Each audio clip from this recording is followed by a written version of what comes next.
Black History Month, we are celebrating people who are flipping the script on Black stereotypes in Canada.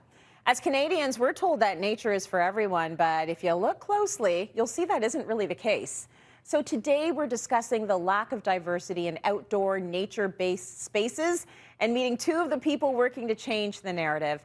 Demiesha, the founder of Brown Girl Outdoor World, and Jacqueline L. Scott, a PhD candidate whose research explores the intersection of race and the outdoors. It's so great to have you both on the show with us today. And Jacqueline, I'm going to start with you. Throughout my life, people within and outside of the Black community have joked or commented on the stereotype of Black people not being able to swim, which seems a little ironic because so many of us hail from places surrounded by water, but it's actually a systemic issue. So can you talk to us a little bit about that? Yes, it is. And thank you for having me on the show. And swimming for Black people is really about having access to swimming pools and to swimming lessons. And for most of us, that access is not easy at all, hence the higher drowning rate. For example, Jeremiah Perry, a few years ago, he drowned on a school canoe trip because he couldn't swim. So for Black people, when it comes to swimming, it really is about access. Where are the pools? How much do you have to pay to get to the pools? It's also about the lack of outreach to the Black community, the lack of programs that are specifically geared to us that talk about some of the issues that we have, the fear of drowning, because we know we drown. And because of that, you're less likely to go swimming. And then when you go swimming, it ends up forming a negative feedback loop. So for organizations in Canada, it's like, where's your outreach to the Black community? And when we show up at the pools, where are your Black people on staff? If you don't see people like yourselves doing something, you're less likely to try it. But if you have Black people on staff, they understand the community. They can figure out, how do we do the outreach to get more of us inside the pool? Now, this is all part of a much larger theme identified as the adventure gap, which I find really interesting, Jacqueline. So can you explain what the adventure gap is and why it's a problem that needs to be addressed?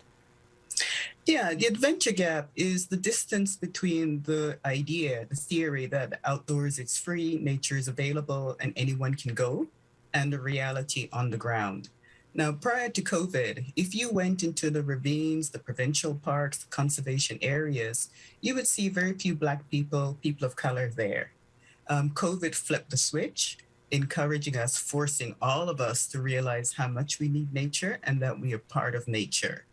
And so the adventure gap is still there, however, as in when you show up at the provincial parks, and I've spent way too much time camping, canoeing, skiing, and snowshoeing in those areas. But still today, when you show up, where are the Black people on staff? And for so many of the provincial parks, there are within 2, 3, 4 hour drive of Toronto. And in Toronto, people of color are the majority of the population. We're not the minority, we're the majority. But yet still, when you look at the outdoor recreation sector, especially the provincial parks and the conservation areas, the staff that you see are mostly white.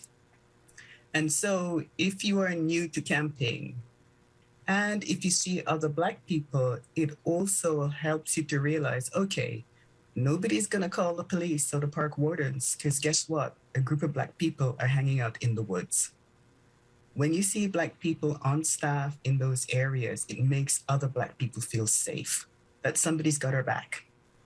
Yeah, and that's pretty much in general, you know, almost every situation. You feel like, okay, somebody here might understand me, which is comforting, right?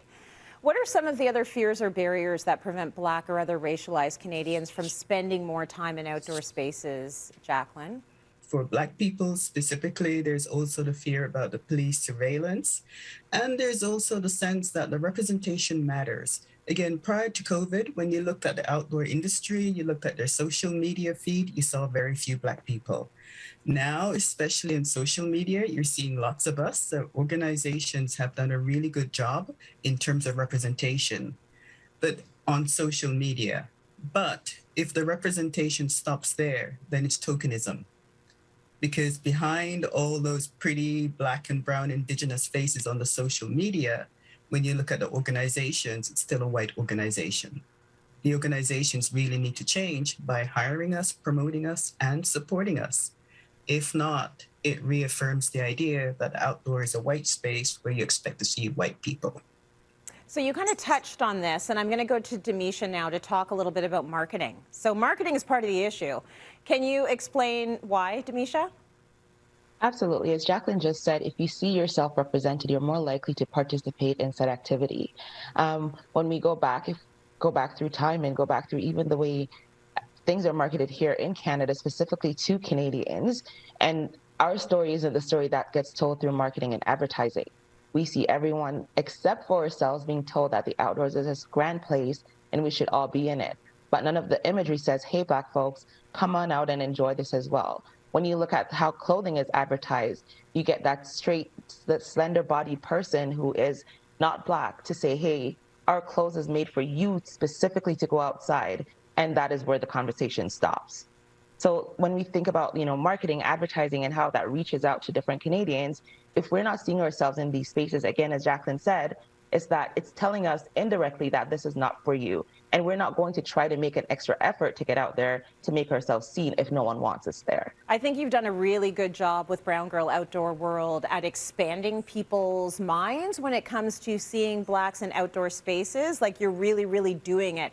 I love to see it. I love to see you guys in the fishing boots and out there with fishing rods and kayaks and canoes, because I hadn't historically seen this at all. So talk to me a little bit about what the response has been like from women who've joined your community, and what the reaction has been like when you're out there in the woods and there's a fairly big gathering of Black people outside.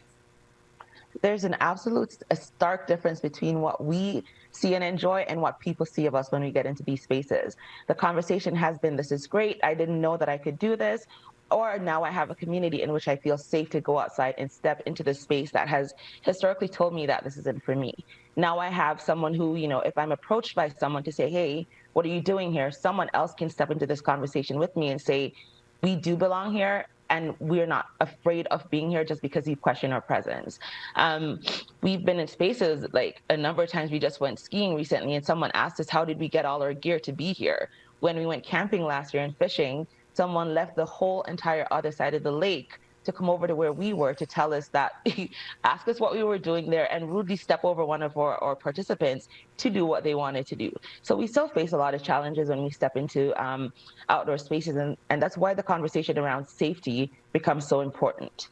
It is an important conversation to have, and I know that my husband's a big outdoor guy, so we have gone out and had bonfires and stuff and had people come over and be like, what are you doing? It's like, we're doing what that family's doing, the exact same thing. We're allowed. Exactly. We're allowed to be Exactly. here. I'm going to end, Demiesha, with one more question for you. What needs to be done, do you think? Like, do we just need more Demieshas? Do we need more Jacqueline studying this? But what needs to be done to make the outdoors a safer and more inclusive space? I don't think the responsibility should be on us as Black, Indigenous, or other racialized groups of people to make this change. It needs to be, as Jacqueline said, an institutional change that happens, the hiring, the promoting, the supporting, the welcoming conversation to say, hey, this is a space for you. And when you do come in here, there's no challenge to your safety. There's no challenge to the safety in someone judging you simply because you're making a different meal, or simply because you're understanding the outdoors and participating in a way that they don't think belongs to your story. We're now writing those stories. We're now presenting and creating the language that will be used to determine how others see us here. So we're going to come out and we're going to step in, and as a group and as individuals who see the purpose in us being here, we're going to step together to say, hey, we're here. Our presence is here, and there's nothing that you're going to do that's going to remove us from here. We're only going to grow stronger together and move forward better. Demiesha and Jacqueline, you're doing the work. You shouldn't have to, but you're doing the work. So thank you so much for doing the work, and thank you so much for joining us in this conversation. It's a good one that needs to continue.